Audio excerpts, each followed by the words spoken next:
Back in the 70s, I joined a small art class taught by a strange man named Jacques. There were only 4 students, including me. By the end of the semester, I was the only one left alive. Jacques was unsettling. He wasn't a professor, nobody knew where he came from, and he treated every painting like it had some deeper meaning. The first time I met him, he smiled and said, "The others are already here," even though I'd arrived early. His classroom was hidden inside an old storage room filled with broken looms and sewing equipment. One student painted a cow wearing a dress. I painted an old loom covered in cobwebs.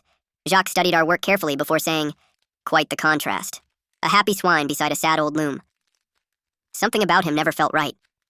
The next week, we all noticed something strange. The crucifix around Jacques' neck had been turned upside down.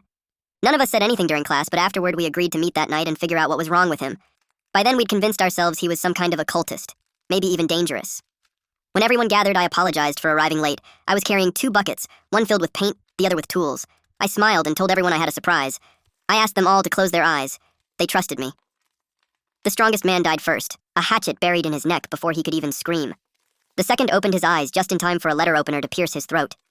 Gabriella ran. I caught her before she reached the door, drove an easel through her back, and listened as the room filled with choking, gurgling, and silence. Then I began creating my masterpiece. I nailed their bodies to wooden frames made from the old looms. The 2 men hung upside down beside Gabriella, who wore Jacques' inverted crucifix around her neck. It looked like a twisted crucifixion painting, better than any canvas I'd ever seen. Framing Jacques was easy.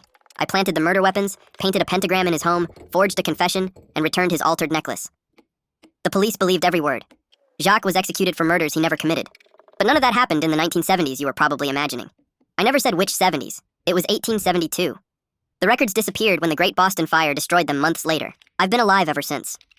The first time I created an effigy, something offered me eternal life in exchange for 4 works of art every year. These days, I don't pretend to be a student anymore. I don't have to. Finding victims is much easier now. A few clicks online tell me everything I need to know. I only choose people who truly appreciate art. They deserve to become part of it. By now, I've already chosen my next masterpiece. If you're reading this, I may have chosen you.